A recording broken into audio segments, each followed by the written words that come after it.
ever had one of those days where everything just piles on at once? And by the time you get home, you don't even want to talk about it? That's basically my whole day today. So, this one's going to be a real, unfiltered vent session. The kind of conversation you have with a friend after a genuinely rough day at work. And if you've ever needed to blow off some steam after a bad shift, you're going to relate to a lot of this. Stick around, because right after this conversation, we're breaking down every single expression we use, so you walk away actually able to use them yourself. Let's get into it. Hey everyone, welcome back to English in Other Words, the podcast where we help you sound more natural in English, one real conversation at a time. I'm Emma. And I'm Dylan. Quick reminder on how this works. First, you're going to hear a natural conversation between me and Emma. Don't stress about catching every word. Just listen the way you'd listen to two friends talking. Then, right in this same video, we'll break down everything you heard, every idiom, every phrasal verb, so you can actually use these expressions yourself. Today's topic, venting about a bad day at work. Something literally everyone can relate to. This one's going to have a lot of good expressions. Let's get into it. Hey, you okay? You seem a little off today. No, today was rough. What happened? My manager basically dumped a huge project on me with almost no notice, and it's due Friday. Oh no. Is that even doable in that time frame? Barely. I tried to explain that, but he just brushed it off like it wasn't a big deal. That's so frustrating. Did you say anything? I tried to push back a little, but I was on my last nerve by that point, so I just bit my tongue instead of saying something I'd regret. Probably smart, even if it didn't feel great in the moment.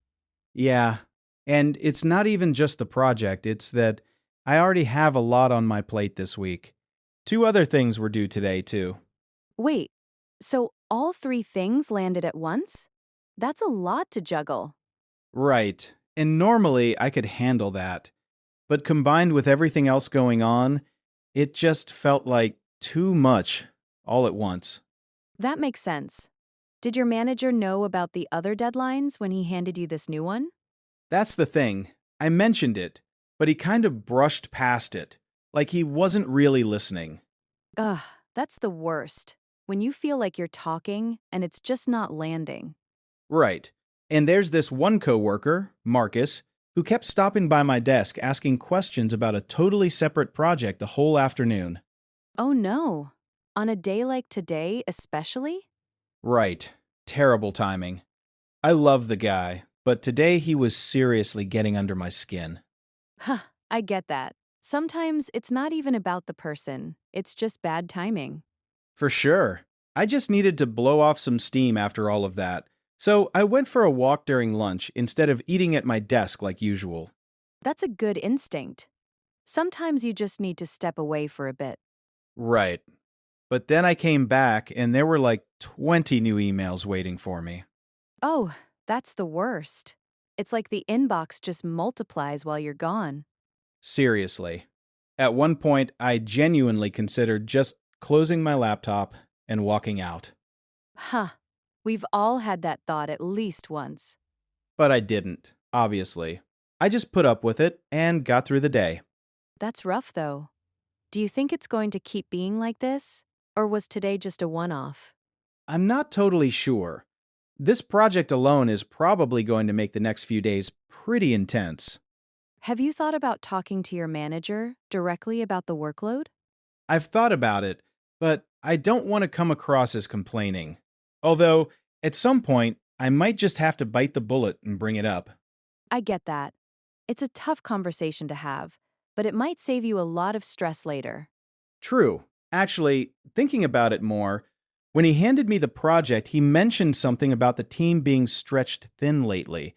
If I read between the lines, I think he already knows the workload's an issue. He just hasn't addressed it directly. That's a good sign, actually. Sounds like he might be more receptive than you're expecting if you do bring it up. That's what I'm hoping, at least. I'd rather he just be upfront about it instead of me having to guess. Fair. Nobody enjoys having to sugarcoat a conversation like that. Right, I'd rather just say it plainly and see what he says. For now, though, I'm just trying to get through this week without completely burning out. That's fair. Have you talked to anyone else on your team about how stretched thin you're feeling? A little, yeah. My work friend Priya's been dealing with something similar, so we've been venting to each other a lot lately. That helps a lot, just knowing someone else gets it. For real. She keeps telling me to keep my head down and just push through this week, since apparently things usually calm down after this kind of deadline crunch. That's good to hear. At least there's an end in sight. And she's got my back if I do end up talking to our manager, which helps. That's really good. Having someone in your corner like that makes a difference. What's the project actually about, if you don't mind me asking? It's a client report, actually, pulling together data from like 3 different departments. Normally, that alone would take a full week, and I've got 2 days. Oh, wow. That timeline sounds genuinely unreasonable. Right. And the annoying part is, half the data I need depends on other people getting back to me, so it's not even fully in my control. That's so stressful when your deadline depends on someone else's timeline, too. That's the issue. I've already sent 3 follow-up emails today, just trying to get people to respond faster. Ugh, chasing people down on top of everything else. Have you thought about asking a teammate to help split some of it? I actually thought about that earlier. There's one person on my team who's a little less swamped right now, so I might reach out tomorrow and see if she can take a piece of it. That sounds like a smart move. No reason to carry the whole thing alone if there's room to share it. Right. I think I was just so deep in it today that I didn't even think clearly about asking for help until just now, talking it through with you. That happens a lot, actually. Sometimes you need to just say everything out loud before the obvious solution shows up. Completely. Okay, so tomorrow, step 1 is asking for help splitting the workload. That already makes me feel a little better. Good. Small steps. Have you actually texted her yet? Or are you planning to ask in person tomorrow? Actually, I sent her a quick message right before you called, just to see if she'd even be open to it before I build the whole thing up in my head. Smart. No point stressing about a conversation that hasn't even happened yet. Did she respond? She did, actually, just a minute ago. She said she can take the finance section off my plate tomorrow morning. Oh, that's great. See, that's already one less thing weighing on you tonight. It really is. I feel like a weight actually lifted a little just knowing that part's handled. That's the power of just asking, instead of assuming you have to handle everything solo. Completely agree. I think I need to get better at that in general, honestly, not just this week. What do you mean? Just setting better boundaries overall. I think I say yes to things too quickly, and then I end up buried before I even notice it happening. That's a really honest thing to notice about yourself. Do you think that's something you want to work on going forward, or just get through this week for now? Probably both, if I'm being real. Short term, survive this week. Long term, actually get better at pushing back before things pile up this badly again. That sounds like a solid plan. It doesn't have to be fixed overnight, though. True, one thing at a time. I don't need to overhaul my entire work style tonight on top of everything else. Right. Let's just get through Friday first, and worry about the bigger boundary stuff once things calm down a bit. Agreed. I can cross that bridge when I get there, instead of adding it to today's pile. Good. Small steps. And hey, remember that time you had that presentation crisis last year? The one where the client showed up a day early? Oh my gosh, don't remind me. That was genuinely one of the worst days of my career. Right. And you survived that. And it's basically a funny story now. True, it really did feel like the end of the world in the moment, and now it's just something we laugh about. That's the whole point. This week feels huge right now, but it'll probably feel like nothing in a month. That's actually a really good reminder. Thank you for that. Anytime. What about Marcus, by the way? Did that ever get resolved, or is he still stopping by every 5 minutes? He actually settled down after lunch. I think he finished whatever he needed from me. Not upset with him, just bad timing today, of all days. Good. At least, That part sorted itself out on its own. Right. One less thing to worry about, at least. Are you doing anything tonight to unwind? Probably just going to order food and watch something mindless. I don't have the energy for anything else. That sounds perfect after a day like that. Any idea what you're ordering or still deciding? Still deciding, but probably something comforting. Maybe that Thai place we've talked about before, actually. That place does sound perfect for a night like this. Good choice. Right? Comfort food feels appropriate today. And then probably just crash on the couch with something easy to watch, nothing that requires actual brain power. Maybe a bath too, if you've got it in you. Sometimes that helps more than people expect after a stressful day. That's actually not a bad idea. I don't do that nearly as often as I should. Worth a shot tonight, especially with a day like this one. That's the move.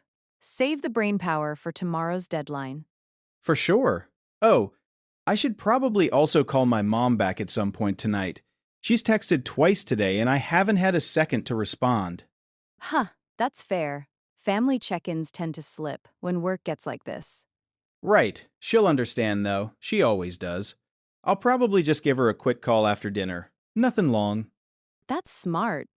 Even a short call is better than leaving her on read for 2 days straight. Exactly my plan. At least the weekend's coming up after this. Once Friday's deadline is done, I've got nothing planned, which sounds amazing right now. That sounds perfect. A totally open weekend after a week like this. Right. I think I just need 2 days of doing absolutely nothing productive. You've earned that for sure. Maybe we should actually get lunch this weekend too, now that I think about it. I'd like that a lot, actually. Give me something to look forward to besides just recovering from this week. Perfect. Let's plan on that then. Something to look forward to always helps when the week's been rough. Definitely does. At the end of the day, it's just a job. I'm trying not to let it get to me too much. That's a healthy way to look at it. Just don't let it pile up. If it keeps happening, it might be worth actually addressing it instead of just pushing through every time. True. I'll see how the rest of the week goes and go from there. Have you thought at all about whether this job is still the right fit? Or is that too dramatic for one bad day? Ha, fair question. I don't think I'm at throw in the towel level yet. It's been a good job overall. This is just a rough stretch. That's fair. One bad week doesn't necessarily mean the whole job's wrong for you. Right. And I think if this becomes a pattern instead of a one off, that's when I'd actually start considering something like that seriously. That makes sense. Try to look on the bright side, though. At least it's Wednesday, not Monday. Huh, true. Small mercies. Only 2 more days until the deadline. Then, hopefully, some breathing room. Sorry, I've been talking about myself this whole time. How was your day? Huh, don't worry about it. Today's the day for venting. Mine was fine, actually. Pretty quiet in comparison. Good. Glad someone's day went smoothly. Huh, right. Though it did remind me of that one week a few months back where I had 3 deadlines stacked on top of each other. I remember calling you practically in tears about it. Oh, I remember that. That was a genuinely rough stretch for you, too. It really was. And somehow it worked out. And a few weeks later, it barely even felt like a big deal anymore. That's honestly reassuring to hear again, especially today. That's kind of the whole point. These weeks feel huge in the moment, and then they pass, and life moves on. True. Thanks for talking this through with me. It genuinely helps to just say it all out loud to someone. Of course, that's what I'm here for. Sounds like a plan. Let me know if you need to vent again. I'm always up for it. Thanks. I appreciate that. Anytime. Try to relax tonight, okay? I will. Talk soon. Talk soon. Okay, that's the full conversation. Now let's break down everything you just heard. Every idiom, every phrasal verb, one by one, with an extra example for each, so you can actually start using them. Let's get into it. 1. Dumped a project on someone, Dylan said. My manager basically dumped a huge project on me. This means giving someone a task suddenly and without much warning, often unfairly. Dump gives it a slightly negative, you didn't ask for this feeling. Example. They dumped all the extra work on the new intern. Here's another way to use it. My roommate dumped all the cleaning on me right before guests arrived. 2. Brush something off, Dylan said. He just brushed it off like it wasn't a big deal. This means to dismiss something quickly, without giving it real attention or concern. Example. I tried to warn her, but she brushed it off. Here's another way to use it. He brushed off my concerns about the budget without really listening. 3. Push back, Dylan said. I tried to push back a little.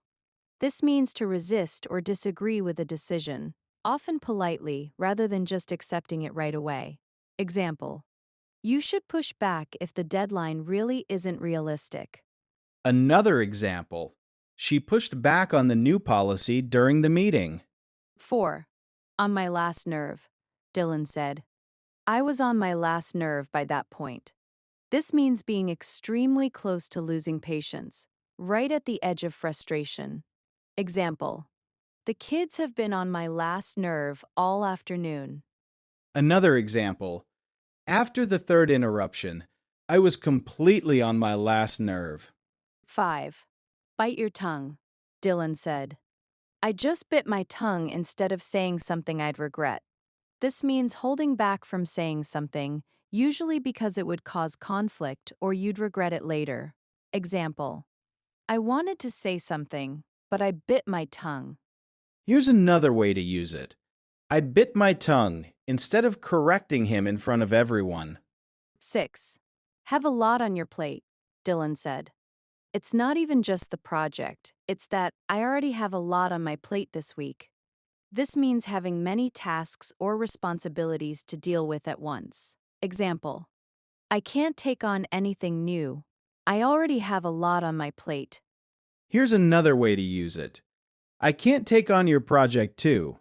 I already have a lot on my plate this month. 7. Juggle, I said. That's a lot to juggle. This means trying to manage multiple tasks or responsibilities at the same time. Example.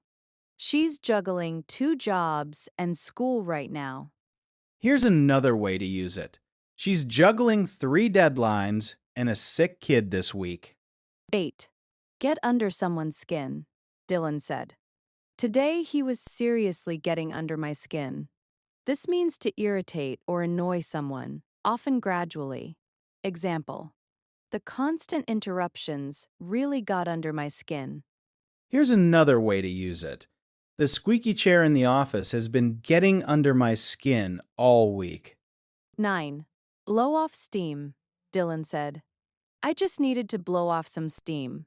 This means releasing built-up stress or frustration, often through some physical activity or a break. Example. He goes for a run after work to blow off steam. Another example. She went for a swim after work just to blow off some steam. 10. Put up with something, Dylan said. I just put up with it and got through the day. This means to tolerate something unpleasant without complaining, at least outwardly. Example. I don't know how she puts up with that commute every day. Here's another way to use it. I don't know how he puts up with that noisy office every single day. 11. Bite the bullet, Dylan said. I might just have to bite the bullet and bring it up. This means to force yourself to do something difficult or unpleasant that you've been avoiding. Example. I finally bit the bullet and called the dentist. Another example. She finally bit the bullet and asked for a raise. 12. Burnout, Dylan said. I'm just trying to get through this week without completely burning out. This describes reaching a state of extreme physical or mental exhaustion, usually from prolonged stress, often work-related. Example. She took a week off before she completely burned out. Here's another way to use it. He burned out after months of working weekends with no break. 13. Keep your head down, Dylan said. She keeps telling me to keep my head down and just push through this week. This means to stay focused on your work quietly, avoiding conflict or drawing attention, especially during a difficult period. Example: I'm just keeping my head down until this project's over. Another example. I'm just keeping my head down until the merger settles down. 14. Have someone's back, Dylan said. She's got my back if I do end up talking to our manager. This means to support or defend someone, especially in a difficult situation. Example: Don't worry, I've got your back in the meeting. Here's another way to use it. My sister always has my back when things get tense at family events. 15. At the end of the day, Dylan said. At the end of the day, it's just a job. This is a common way to introduce the most important point, after considering everything else, similar to when it really comes down to it. Example: At the end of the day, your health matters more than the deadline. Another example. At the end of the day, it's just one bad meeting, not the whole job. 16. Let something get to you, Dylan said. I'm trying not to let it get to me too much. This means allowing something to affect your mood or mental state negatively. Example: Don't let the criticism get to you. It's not personal. Here's another way to use it. Try not to let one rude comment get to you for the rest of the day. 17. Pile up, I said. Just don't let it pile up. This means allowing something, work, stress, problems, to accumulate over time instead of dealing with it. Example: If you ignore emails, they just pile up. Here's another way to use it. If you don't deal with the laundry, it just piles up fast. 18. Throw in the towel, Dylan said. I don't think I'm at throw in the towel level yet. This means to give up on something completely. Example: After 3 rejections, I almost threw in the towel. Another example. After failing twice, she almost threw in the towel on the whole project. 19. Look on the bright side, I said. Try to look on the bright side, though. This means to focus on the positive aspects of a difficult situation. Example: At least it's Friday. Look on the bright side. Here's another way to use it. The flight got delayed, but at least look on the bright side. We got extra time at the lounge. 20. Read between the lines, Dylan said. If I read between the lines, I think he already knows the workload's an issue. This means understanding a hidden or implied meaning behind what someone said, beyond the literal words. Example: She didn't say she was upset, but reading between the lines, I think she was. Another example. Reading between the lines of his email, I think he's actually asking for help. 21. Sugarcoat, I said. Nobody enjoys having to sugarcoat a conversation like that. This means to make something unpleasant sound more pleasant or acceptable than it really is. Example: Don't sugarcoat it. Just tell me what happened. Here's another way to use it. The manager tends to sugarcoat bad news during team meetings. 22. Cross that bridge when I get there, Dylan said. I can cross that bridge when I get there instead of adding it to today's pile. This means dealing with a problem only when it actually happens, rather than worrying about it in advance. Example: I'm not sure what I'll do if that happens, but I'll cross that bridge when I get there. Another example. I'm not going to worry about next month's workload yet. I'll cross that bridge when I get there.